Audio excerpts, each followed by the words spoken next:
I would have loved to have gone in straight away onto the Man United performances, the player performances, but I'm starting nowhere other than this controversial refereeing plus VAR episode at the end, yet again. I mean, Shesko, just for those who have not seen it yet, but Shesko put his boot up to challenge. The ball hits the defender's head. Defender, well, not the defender, but the Sunderland player, holds his head, goes down, rolls, total Rivaldo like simulation. And we spent 5 minutes yet again debating and contemplating between the referee and VAR, etc., on whether it was a penalty or not. Absolute disgraceful refereeing decision making on a football pitch yet again.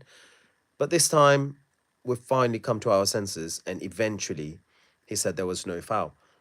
It was never anywhere near foul.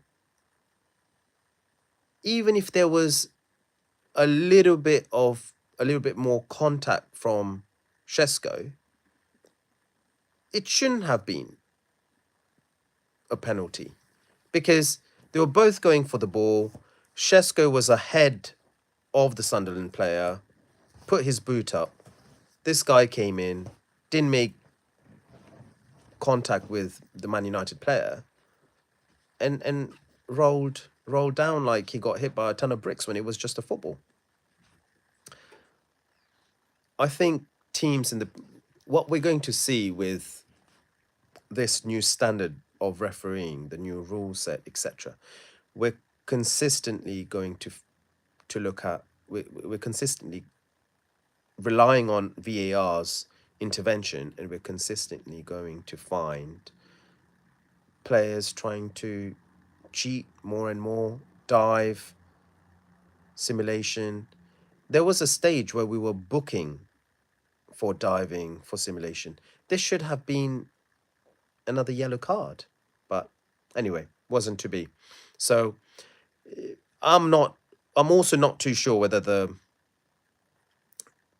referee decided it was a penalty and then VAR intervened and said no, or it was VAR who even sent, because I didn't quite see whether the referee had pointed to a corner. Heilestein, whether the referee had pointed to a corner and VAR said, okay, go and see whether this is a penalty or not. But, in the end, we eventually got towards the rightful decision, which is definitely no penalty. Although the slight negative is that it did take the best part of 5 minutes to eventually reach that conclusion. All right, that incident aside, Man United and Amorim, well done. That's all. I'm not going to go overboard on a great performance, fantastic bounce, reaction, etc. But well done. Well done to Amorim for bringing in Lamens, finally. I'm not sure it's going to be enough. The whole goalkeeping situation has been a debacle. Should have already planned and got rid of Onana after last year's performances. He should never have played a game in Man United colours, but he came on and was a disaster against Grimsby. Cost us our place in the cup, and he's gone. Bayern, who was our number 2 goalkeeper, first match against Arsenal, calamity, cost us 2 points minimum, if not 3 points, and proceeded with other dodgy at best performances, culminating in his horrendous performance against Brentford, the last match in which we lost 3-1 in the end. So Lamens is now our third keeper for this season, and we as Man United fans hope it is the third time lucky. All right, so we've got Lamens in goal. Euro is back. Again, Yoro and Delit have been amongst our three best players this season. Yoro, Delit, and Embuemo. Um, but slight disagreement with Bruno, an instance and incidents with Bruno has cost Yoro a place in the starting lineup.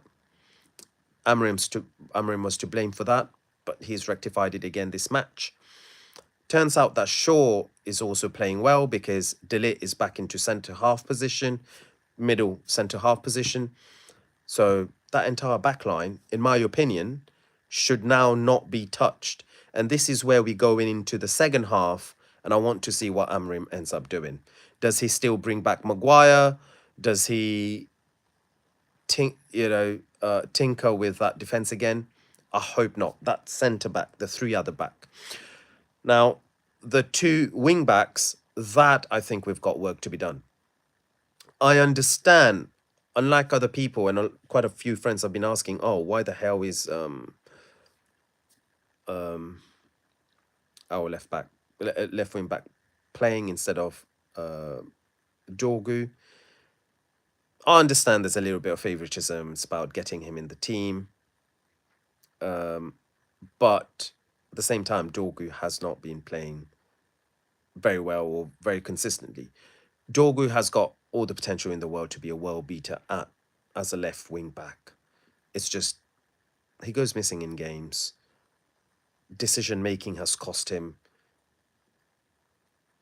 and as such, I just think he needs a little bit more time, to get used to the system, to develop some key decision making skills. So I back hammering on that. Diallo on the other wing back flank, is the right wing back. I think he's all right. He's done okay, and eventually I think that's how we will play for the majority of the season, with Diallo at right wing back and Embuemo as the number 10 on the same side. So we'll touch on the midfield a little bit. Good performance, solid. Bruno and Casemiro. Yes, I totally agree. We need to find some consistency. And midfield is where we need to find that consistency as well. If they provide a solid bedrock for the attackers to do their thing, then I think United will win more matches than not. But if Bruno gets ill-disciplined, starts roaming around, marauding, as if he's Franz Beckenbauer or Lothar Matthäus, then we may have issues. We need a solid foundation. And that also comes in with that defense. We've seen in this match as well as some previous ones, Lenny Yoro marauds. He's the one who can come out, brings the ball out from defense. Now, again, he can do that, especially if he understands where his midfielders are. So that midfield, I'm not going to go overboard, but they've had a solid performance this game so far, this half. And we go into our number 10s now, our forward lineup.